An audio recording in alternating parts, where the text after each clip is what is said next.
How can we comply with tyranny without knowing it? Hello, everyone. I'm Thomas, and welcome to my channel. I do educational videos on difficult to understand subjects. A lot of times because you have to unlearn things before you can learn them. And a lot of the people and subjects that I work on are little known subjects that appear to be difficult because they contradict some of the things that we think we know to be true. But once we unlearn those subjects that I teach become a lot more easy to understand, in some cases simple, and even obvious. Okay, now one of the things that I teach is called Tree of Life. This is what I'm focusing on for the next couple months here. And the Tree of Life is really a model or a map of our stages of consciousness, faculties of consciousness. And tree has 10 different circles, number 10, 9, 8, 7, 6, 5, 4, 3, 2, and 1. There's a thing here called the abyss, which is an implied sphere, and then another aspect here called the zero. So that's a total of 12 different aspects purporting to describe the 12 different faculties of consciousness. Now, we say that the tree is something that you can apply to anything. So what I've done is I've applied it to each one of the spheres, or each one of the aspects. So I've taken the whole tree and boiled it down, miniaturized it, and put it on each one of the different spheres, including the abyss and the zero. So we end up having a 12 by 12 model, or 144 fractal faculties of consciousness, or what I call stages of life. Stages are not chronological, but they are dramatic. So 144 different dramatic stages that we go through. And I can send you out a free copy of a list of those 144 stages if you are curious, or you'd like to know more, or you just like to keep up to date with the daily videos that I'm doing here. You want to have it a little bit more organized. Just click the link in the description and I'll send you out a free copy. Now, just to get to the short version on what each one of these faculties is about, we've got here, this is our animal consciousness. This is our survival, our instinct, fight or flight. Here is our domestic consciousness, what we're given in our first couple of years when we're growing up. We are highly receptive, and we memorize and imitate our caregivers, our role models, and things get passed on that way.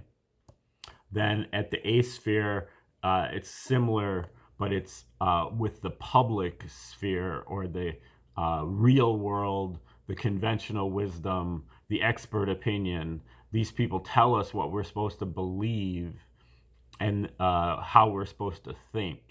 And then to the extent we do that, we can get ourselves into the A sphere. So here's really copying what you're getting from your parents and so on. And here's copying what you're getting from the experts.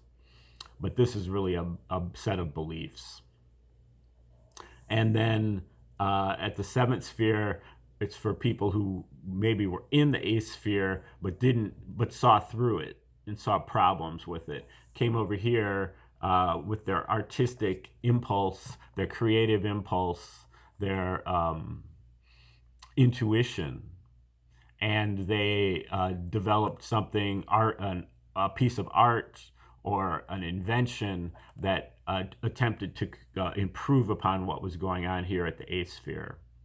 So this is our, our creative spark, our intuition, our inspiration, our pleasure principle. Okay, and then the inspiration leads us up the tree, and we get to the sixth sphere, which is at the center. And the sixth sphere is our free will faculty.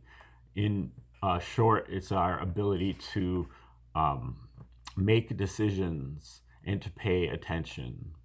But the problem is that we pay attention at the sixth sphere, and really this is the center of the map. This is where we are located. But we pay attention, but we're paying attention to the lower aspects of the tree, to our conditionings, what we, our past, what we picked up as we're growing up.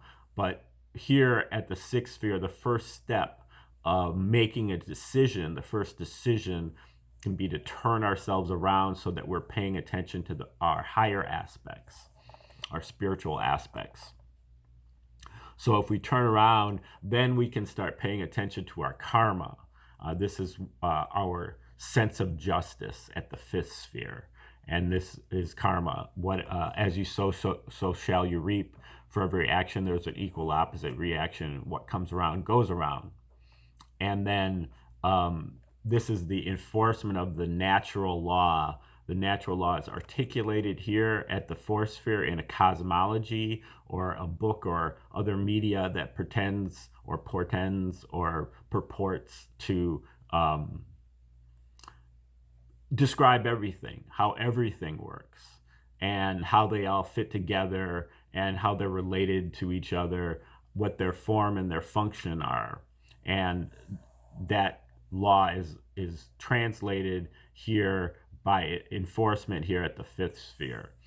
This is also about our universal language and universal love.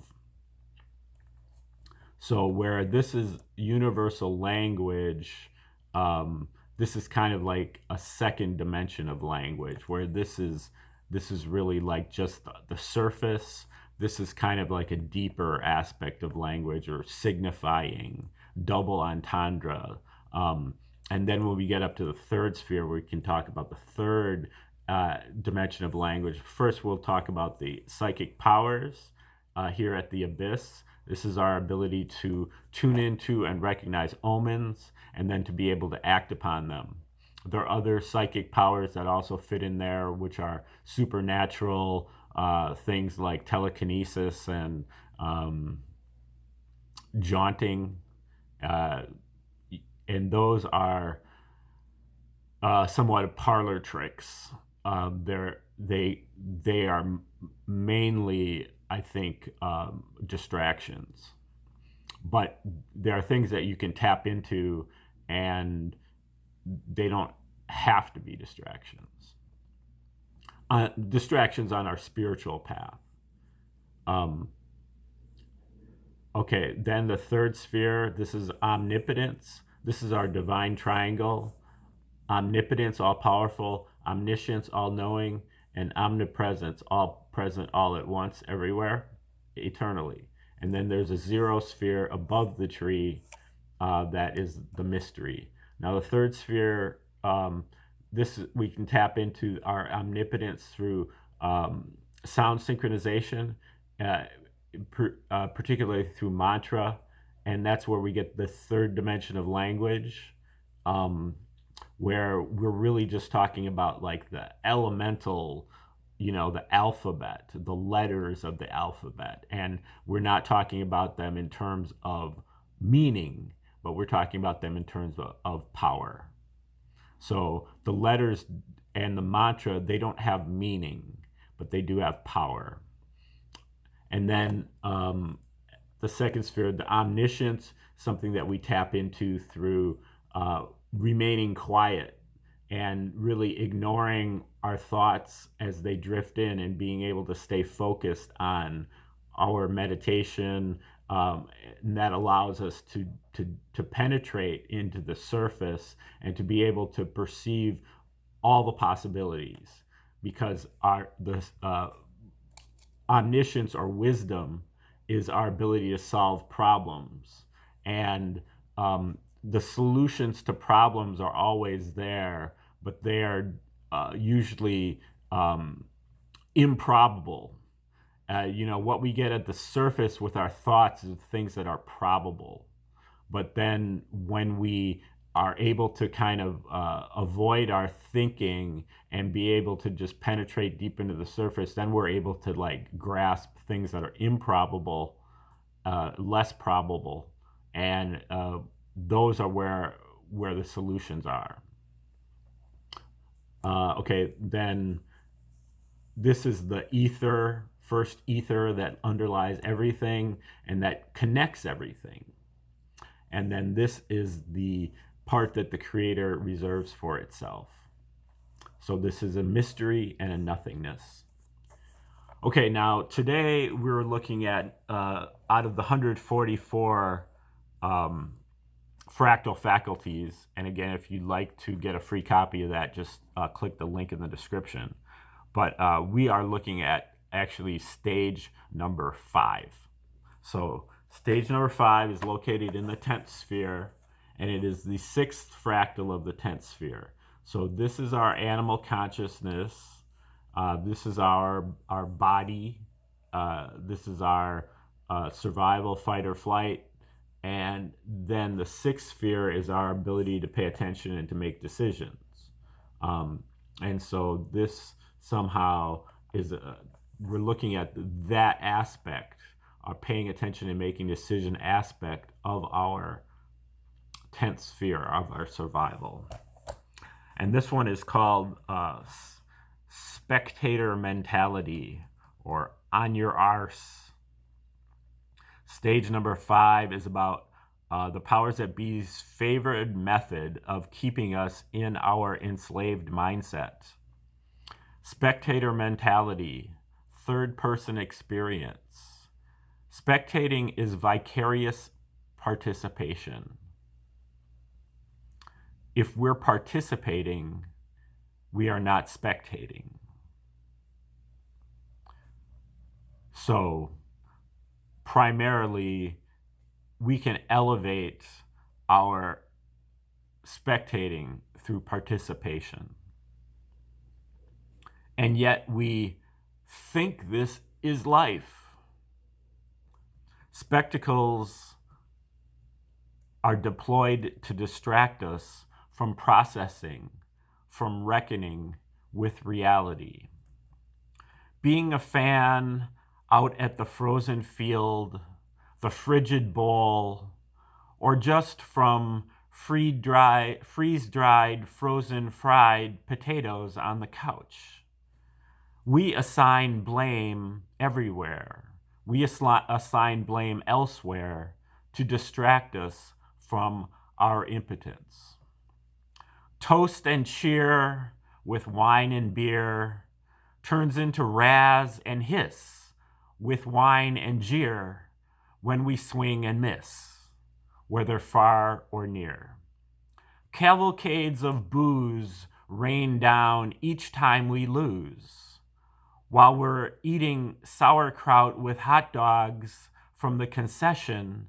We can hear sourpuss's cat calls in a procession. The calls of cats who act like spoiled brats while snarfing their sauerbraten fats. Dumbing us down, way down, deep underground, below kindergarten, in the big screen beer garden, where Dr. Mild becomes Mr. Heckle, caught up in the spectacle.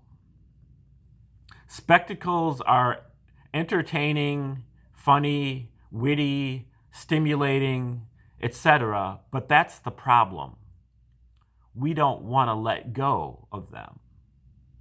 All the creativity is courtesy of us, or stolen from us. Our performer heroes are even used in this ruse. What will they come up with next? Stay tuned to find out. Okay, that is the short version of fractal number 5, stage number 5, Spectator Mentality, the 6th fractal within the 10th sphere. And stay tuned for all the future, all 144 of these fractals will be revealed here shortly. Right now I'm doing about one per day. I think at a certain point coming up in the near future, I'll be able to crank them out a little bit faster, I hope. Once I get a little bit of research done. I'm spending a lot of my time doing research right now. So if you liked the video, please press the like button that looks like this, and subscribe to the channel, share the video with others, and click the link in the description if you'd like that free copy of the list. And then just have a beautiful day and stay tuned for future videos.